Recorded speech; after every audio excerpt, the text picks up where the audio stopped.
dit on fait le tour du monde en bateau, sauf que le tour du monde en bateau c'est 3 ans minimum. Mais après on s'est dit on part, on n'a pas de plan. On n'a pas de plan, ça peut être 1 an, ça peut être 3 ans, ça peut être 4 ans, ça peut être 5 ans, du moment qu'on peut, on continue. Liv 9 ans et demi, Romy 8 ans, Ava 5 ans et demi et Soren 3 ans. D'abord on a fait 2 ans en Allemagne, après on a fait 3 ans à Barcelone, puis on a fait 3 ans au Gabon et après 2018 Cameroun jusqu'à 2021. J'étais prise dans une école de commerce à Bordeaux, mais je n'avais pas du tout envie d'y aller. J'étais déjà plus dans le délire, on sort tous les week-ends, tous les soirs, toute la semaine, faire l'école de commerce c'est toute la semaine. Du coup, j'ai dit, bon, si tu trouves une expat, on y va, go. Et puis moi, je ferai mes études par correspondance, je trouverai un master par correspondance. Et il m'a dit, on part en Allemagne. J'étais, ah non, mais moi, l'expatriation, je le voyais comme au soleil, en maillot. Tu vois, je n'avais pas du tout pensé qu'on pouvait partir en Allemagne. Donc, j'ai beaucoup pleuré. On est parti et finalement, j'ai trouvé ça cool. Vraiment dépaysant. En plus, l'Allemagne, pour voyager, quand tu n'as pas d'enfant, c'était génial parce qu'on était pas loin de tout. Enfin, voilà, on a fait la République tchèque, on a fait plein de trucs. On a fait quelques rencontres, même si on était en expat, mais il n'y avait pas une grosse communauté d'expatriés comme tu peux avoir ailleurs. Et puis, voilà, forcément, de se mélanger avec les Allemands qui ont déjà leur cercle d'amis, c'était plus compliqué. Mais c'était une chouette expérience. J'ai adoré Barcelone, c'était vraiment génial. Après, moi, mon mari, il travaillait à l'étranger, donc il était là qu'un mois sur 2. Du coup, quand on a eu un premier enfant, quand elle a eu 1 an et que moi je travaillais et qu'elle avait et que je devais la gérer toute seule 1 mois sur 2 plus le boulot, j'ai beaucoup moins apprécié la ville. Le Gabon, ça a été génial. Alors, sur le moment, est-ce que je me suis dit que c'était génial? Je ne sais pas. Mais je ne me suis pas dit en tout cas que c'était pas bien. Et en plus, avec des enfants petits, voilà, on était au surf tous les week-ends, on était à la plage tous les week-ends. Nous, pendant le confinement, du coup, on est rentrés. Christophe a fait du home office. Du coup, on a vécu confiné en France, quoi. Et on s'est dit, mais putain, mais en fait, confiné en France, c'est génial. Et alors que tu vois, en fait, confiné en France, c'était la liberté par rapport au Cameroun, quoi. On pouvait aller voir la mer, on pouvait marcher, on pouvait faire du vélo 1 heure par jour. Mais c'était déjà vachement bien, tu vois, parce qu'au Cameroun, c'était 0. Ça faisait un moment que Christophe, il avait cette idée en tête. Lui, il a toujours 10 milliards d'idées dans la tête. Donc moi, je m'arrête pas, tu vois. Mais... Et puis pour s'aider, je suppose que c'est pour tout le monde pareil. Quand tu déprimes dans un endroit, tu es obligé de te raccrocher à d'autres projets, à d'autres choses qui, pour plus tard, qui te motivent, quoi. Dès qu'il avait le week-end ou comme ça, il commençait à faire des recherches de bateaux, des recherches de camping-car pour faire le tour du monde en famille, machin. Puis le bateau, c'est vraiment resté son délire depuis le début. Tu vois, il fait du surf, il adore la mer. Et s'il avait pu, il aurait fait marin. Du coup, il s'est parti sur le bateau et puis de fil en aiguille, on s'était dit, bon, on va attendre que Soren soit propre, qu'il soit un peu plus grand, un peu plus autonome, donc voilà, que sache nager, donc on va attendre qu'il ait 5 ans pour vraiment y aller. Et puis en fait, on en avait tellement marre qu'on a dit, non, mais on va arrêter en fait d'attendre et de serrer les dents, c'est maintenant qu'il faut y aller, tant pis, quoi. Il n'y a jamais eu de moment idéal pour rien, mais ça s'est fait en 1 mois, quoi. On a dit qu'on partait, 1 mois après, on était parti, quoi. Financièrement, on avait mis de l'argent de côté. On a vendu notre maison, on en a acheté une plus petite qu'on va mettre en loc.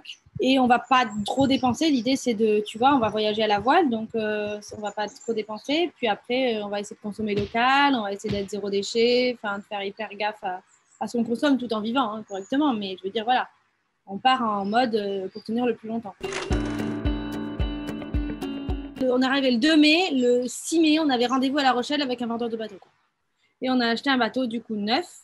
L'idée, c'était qu'on n'ait pas trop d'ennuis et en plus, on pouvait avoir un leasing. On a pris le truc sur la plus longue période possible et l'idée, c'est d'après vendre le bateau quand on a fini notre voyage, même si le leasing n'est pas terminé. Le bateau est produit sur commande. Donc, il va être prêt en mai-juin l'année prochaine. Donc, on s'est gardé toute cette année pour se préparer, tout en voyageant. Pour l'instant, on a passé le permis hauturier. Question voile, cet été, on a fait 15 jours en voilier avec un copain skipper. On a fait un stage de kata, Christophe et moi et les filles, juste pour essayer de comprendre la force du vent, comment il faut tourner, etc. Christophe, il a fait 2 ou 3 formations de météo, d'électricité et tout. Et on va en faire d'autres. En fait, il y en a que je vais faire avec lui et d'autres que, voilà, des premiers secours, savoir recoudre une voile. Ils sont hyper habitués à bouger et aussi en cours d'année parce que je crois qu'à chaque fois qu'on a bougé, on se débrouillait pour que ce soit en cours d'année. Je pense qu'on aura toujours parlé de tout depuis le début. C'est-à-dire que Christophe, quand il a une idée dans la tête, il m'en parle à moi, mais il en parle aussi aux enfants, si tu veux. Donc, les enfants, ils savent que son père, à tout moment, est des goupilles. Donc, ils savaient qu'on allait faire un voyage comme ça. Depuis 10 ans, en fait, c'est ma passion. Depuis que j'ai commencé à avoir des enfants, c'est vraiment ma passion. Et à côté de ça, je me renseigne, je lis énormément, j'apprends beaucoup. Et puis quand j'ai découvert qu'on pouvait en faire mon métier, j'ai sauté sur l'occasion. Et du coup, je fais une formation et j'aimerais développer ça. Mais pour l'instant, les enfants me prennent beaucoup de temps. Mais j'aimerais développer ça en parallèle et puis le développer petit à petit que les enfants auront de moins en moins besoin de moi. Et pourquoi pas sur la route, tu vois. Je me vois bien d'où la boat. Et parce qu'il y a pas mal de gens qui vivent sur des bateaux. Finalement, en fait, quand tu commences à t'intéresser à la chose, tu te rends compte qu'il y a beaucoup de personnes qui vivent sur des bateaux. Et donc, il peut y avoir une demande, tu vois. Tu peux agir sur la conception. À partir du moment où tu veux un enfant, maintenant, il y a beaucoup de personnes qui veulent faire ça bien, donc préparer leur corps, machin, savoir comment définir ses périodes fertiles, etc. Donc, tout ce qui est conception. Après, je me peux accompagner en PMA, tu vois, quand il y a des soucis de fertilité ou comme ça, je peux soit accompagner de façon naturelle, soit accompagner psychologiquement quand on est dans un circuit PMA parce qu'on sait que le mental est hyper important dans le process.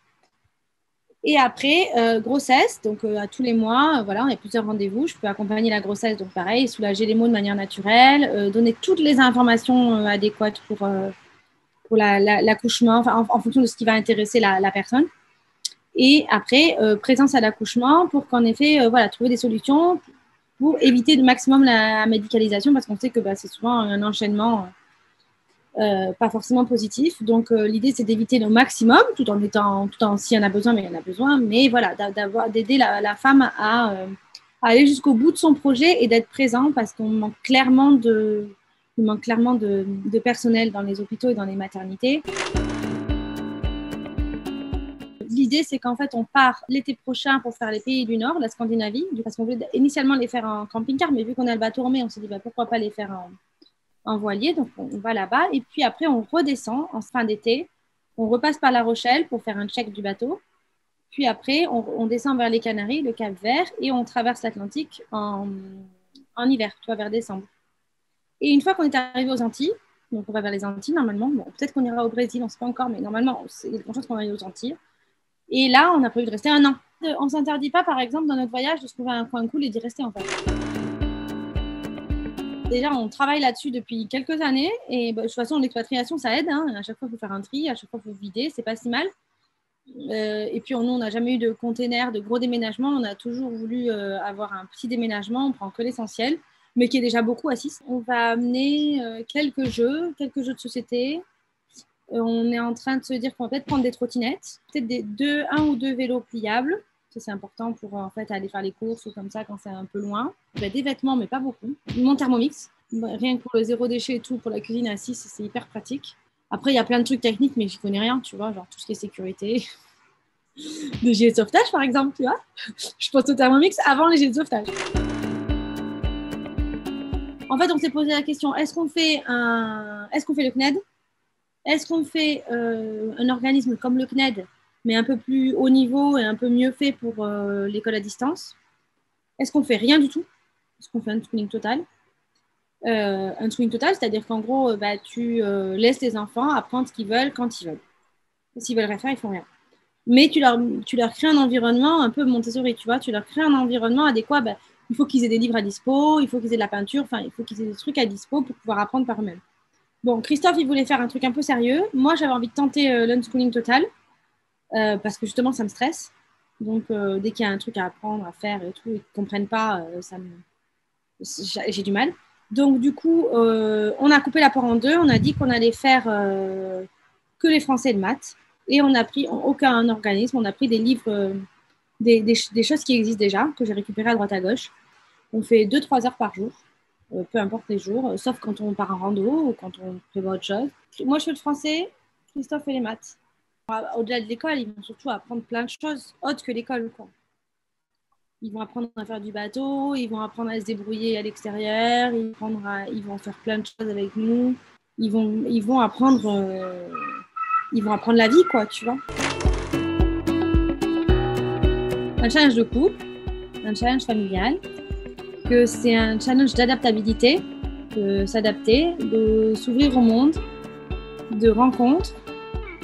C'est une expérience familiale en fait. C'est une expérience familiale qui nous fait grandir et nous rend beaucoup plus sensibles à ce qui nous entoure. au positif comme au négatif.